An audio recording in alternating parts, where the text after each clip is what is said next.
You may not have it, sure. Moves quickly. Yeah. Hell, I would have gotten a trailer if I knew that was going to happen. That's right. Hook it up and pull it out anytime. But there you go. And isn't life strange? Isn't it? You know what? I was out of the country for a while this summer, and I come back to, I don't know, I was gone like 10 days. Yeah. And it struck me how odd things are in a short period of time. I come home and I want to catch up on the news, so I'm watching, I don't know, Matlock or something, and I'm unpacking. And a news bulletin comes on, and it's Linda Ellerby, noted NBC newswoman, noted ABC newswoman, and I think, oh, it's a bulletin because they've interrupted Matlock. And there's Linda Ellerby. There's Linda Ellerby, and I thought, you know, maybe a break in the Lindbergh case or something. I don't know. I've been... And she says, this is the headline, she says, millions of Americans are enjoying the full, rich flavor of Maxwell House coffee. I said, geez, pretty slow news day. And then she says, now, let's go to Wisconsin, where Willard Scott is standing by with a group of clog dancers. And I think, well, maybe it's a bigger story than I thought. Of course. Get another angle on this full, rich flavor thing. So we go to Wisconsin, and sure enough, there's Willard Scott. Now, I know Willard Scott. I'm assuming you know him. Yes, you probably know him. Yeah. I'm not telling tales out of school here, but it's a known fact. Willard is nuts. So he says, you ladies all love the full, rich flavor of Maxwell House coffee. And they all scream, yeah, we all love it. Now, Willard has a microphone. He throws down the microphone, grabs one of these ladies, one of these clog dancers, whatever the hell that is, by the neck, and they go spinning off like maniacs. Good. Not only is he goofy, he's full of caffeine now. It's a dangerous combination. You notice I came right back to material at that Absolutely. point? Yes. You need a hat for that, a real exploding hat. I have the exploding hat, sure. We have to take a little message, as we are prone to do here. And you're probably prone to, so what's the difference? We'll be right back.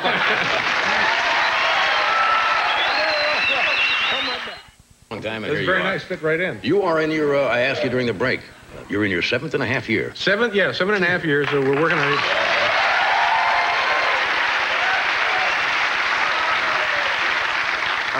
I was thinking about it. When I first started doing this show as a guest, and then later I was hosting the show, you knew I was hosting for a while, right? That's right. Oh, yes. And I keep records of that. you know, the Ayatollah died this summer.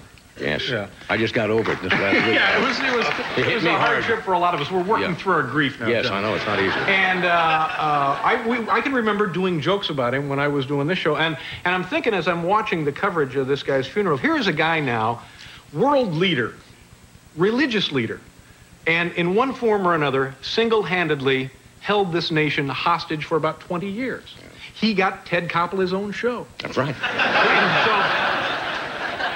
So there...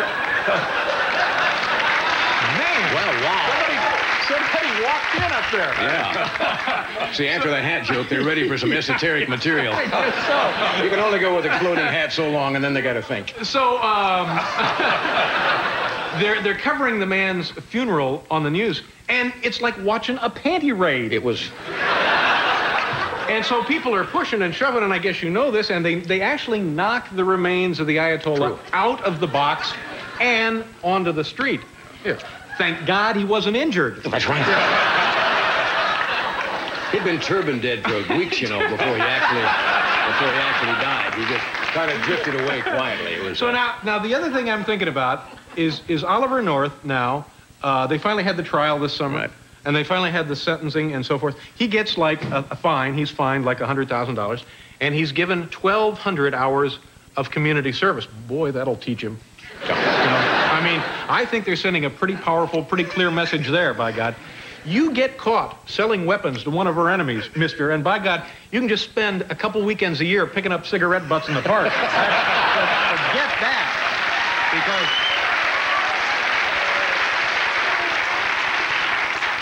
And one more thing here. I bet there is. So, well, I hope there is. So now this...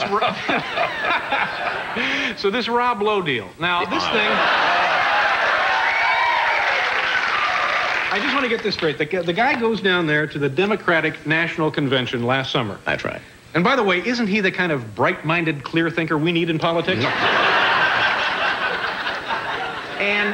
And he gets himself into some kind of trouble, and this I don't understand. He goes around, I guess, talking to girls. Are you under the legal age of consent? Good, great. I'm Rob Lowe. This is my buddy, Larry. I don't know, he's got a buddy. We'd like you to come up to the hotel room and have sex with me, of course, and Larry. And we'll be videotaping this as a memento. And so now he gets sentenced, he gets caught, and he gets sentenced, and it's 20 hours. 20 hours of community service. And so he's going to go around lecturing high school kids.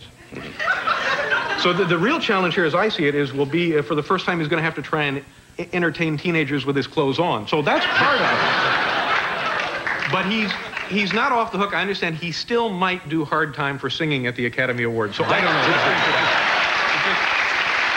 We got 20 hours of so long. Jeez, that was 20 hours of community service. The main thing is, though, that servicing the community is what got him in trouble in the first place. Well, there you go. I think. Why didn't I think of that? That's the better joke. It took 8 seconds. Well, and we have, when you're on another 20 years, you'll remember those. You have all that to draw from, folks. Speaking of our shows, and I guess we were. If somebody won on the show that there are people that turned the show down that I never had on. Cary Grant was one of them. I would have adored. Cary Grant was not on the show? No, he just refused to do it. He just felt uncomfortable. You know, he was on when I hosted. See, now I do my thing now into the camera when you do that, and then we go on. The old slow. That's right. We all have our little things. Yeah, like I'm dog meat now. You get the look like that's I'm... right. Yeah. You know, there's a lot of people that you would want on the show, just exactly like that, Paul Newman and stuff like that. I had Paul Newman on the show. Yeah, I can imagine you had. Yeah. But I find the hardest thing about doing a show like this is not getting, oh, stop it. People are now laughing at my segues. That's right. Is people come on and they don't have good show business stories. Mm-hmm. and I finally have one, and I've had it for like the last 4 or 5 times I've been invited on the show, and I thought tonight I would. I can't think of a better place to do it. An amusing show business anecdote. And then we'll get to your question later, Certainly. John. And it's about a circus act, and maybe you've heard this. Are you familiar with the term cutting an act if you're a drummer? Does that ring a bell with anybody? Yeah, and I think what this means, not being a drummer, you would know, I guess. Yes. Mm-hmm. You get like a circus act, and it's the moves of the actor accented with like rim shots and a cymbal crash. And so forth. Yeah, and it kind of provides a little bit of drama, a little bit of underlying tension. So there's this act someplace, pick a state, New Jersey, thank you. Right. And and he's working, the gimmick is the guy works like 100 feet off the ring. No net. So it's just the wire, the high wire, and then 100 feet of air, boom, down to the sawdust. There you go. And he's working with a drummer who is cutting his every move. Does a forward roll, boom, bang. Could we hear a little of that? What that might? Forward roll. There, exactly. A double roll, that kind of thing. All right, now this goes through the entire act. Finally, the big finale, the guy, like a double back flip, and he lands, splits, bounces back up, and then does something else. I don't know. I wasn't there. Mm-hmm. He misses the big the split on the wire thing, and is now plunging to his death. The drummer cuts him all the way down. Yeah, there you go. Very inside show business. It's a show business story. That's a real show business story.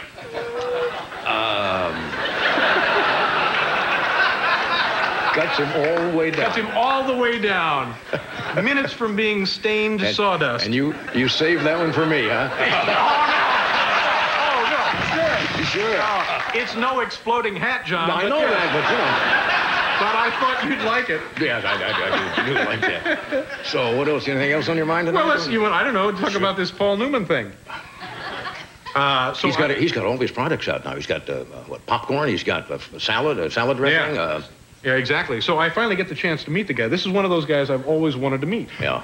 And, you know, there are people in show business who assume everybody knows everybody and everybody wants to hang around everybody. I was in a restaurant once on Long Island, and I'm getting up and I'm leaving, and I hear a guy start to applaud and interrupt the joke. No, I hear a guy...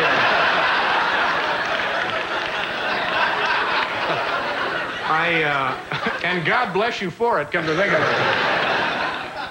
So I'm getting up to leave, and I hear a man say, Dave? Cliff. Just like that, and I turn around, it's Cliff Robertson. Like we're in a club. And coincidentally, I'm so stupid, that day, my phone was on the blink. And for a split second, I thought, oh, great, I'll report it to Cliff. Because he does. Yeah, so,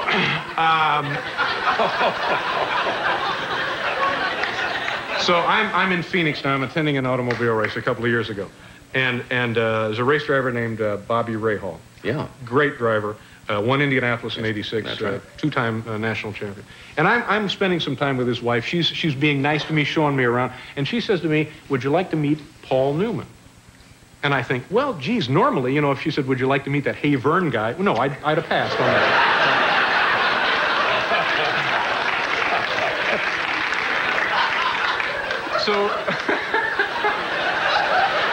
So she goes into his trailer, and by God, there's Paul Newman. And I'm stunned because this guy is really a star, a major movie star. He's been in films, HUD, The Verdict, on and on, the Butch Cassidy, The Sundance Kid, all of them. A great actor and a great star.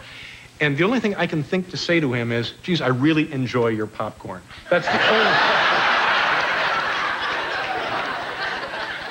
But we go on and we have a nice little dialogue, and I'm beginning to think, geez, maybe we're friends now. Paul Newman and I, because we've chatted, we know one another, we're both at the race, we both know Debbie Rahal.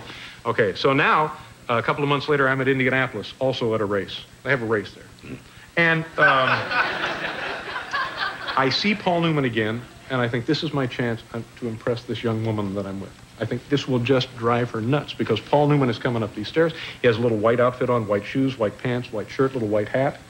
Like he's pretending to be in the Navy, this kind of thing.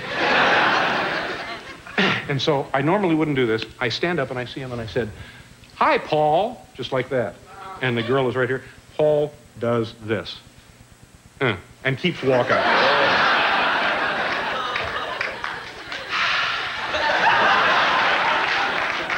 True story? It's a true story.